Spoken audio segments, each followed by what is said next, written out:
Hi everyone. Here's another example of setting up a model. So finding a formula for a function that models a real-world situation. In this problem, we have a bowl that's in the shape of a hemisphere. Let's see if we can make something that looks somewhat like a hemisphere. Not too shabby. Okay, its radius is 6 inches. And it is filled with water to a depth of d inches. So let's say this is the water line. And the depth of the water is d inches. Okay. We would like to express the radius of the surface of the water as a function of d. Okay, so d is our variable, and we're interested in getting, let's see, this is the center of the surface of the water. We're interested in getting r related back to d. Okay, so these seem a little tricky, but as soon as you spot the right little piece of this picture to focus on, this one's actually not too terrible. So the radius of the surface of the water, I don't think I need to even write anything out. There's no formula for finding the radius of something. I just know that I need this length right here. So the hidden piece in this picture, in fact, we can even chop this thing and make it two-dimensional. Sometimes it's easier for people to spot that way. So if we chop this and we look at it as half of a circle, and the radius of the circle is 6 inches, the surface of the water is basically just a straight line going across here. And we are looking for the length of half of that. So the key thing to spot is there's a triangle hidden inside of this circle, or inside of the sphere. If you don't want to draw the circle, that's fine. Here's the triangle hidden in the circle, and you want to make sure you catch the right one. There's a couple of triangles that people will try that don't really help, but this one is fabulous. I know that the distance right here is d, which actually is enough information to figure out this distance right here. And the reason it's enough information is because this thing is a sphere, or if we're looking here, it's a circle, which means anytime we start from the center and go to the outside edge, we get a grand total of 6 inches.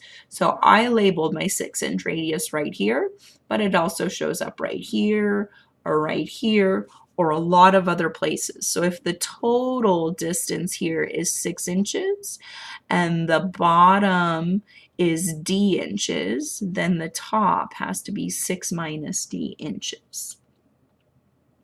Okay, so now I have a right triangle.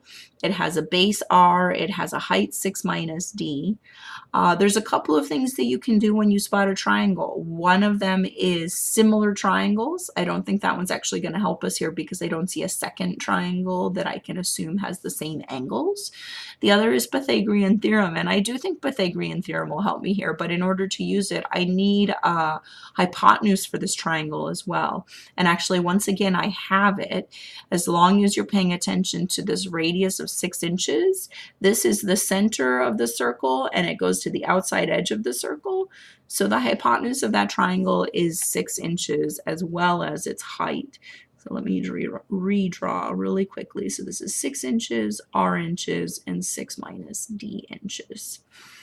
Okay, so we might not be able to immediately jump to r as a function of d, but we can, without too much trouble, write down a formula that relates r and d.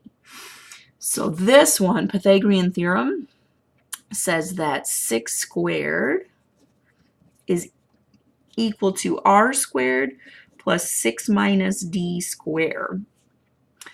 I didn't just want any old relation between r and d. I specifically wanted r as a function of d.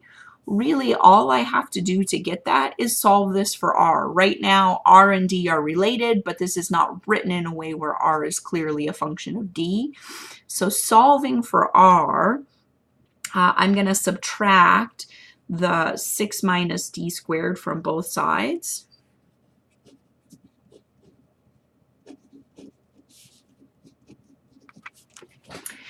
Again, I'm not going to be bothered if you don't multiply out the 6 minus d squared, but I think I'll go ahead and do it in this problem because what I'm seeing here is that I have a 36, and when I multiply this out, I'm going to get another 36. So when I subtract, I'll actually get some nice simplification. So not a mandatory step, but it's nothing too painful to do, and I do think it kind of cleans this one up nicely.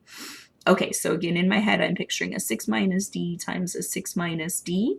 So I'm going to get a 36 minus 12d's plus a d squared. And when I subtract, I'm going to get 36 minus 36, so that actually drops out completely. Make sure you distribute this minus sign, so we actually get a positive 12d and a negative d squared.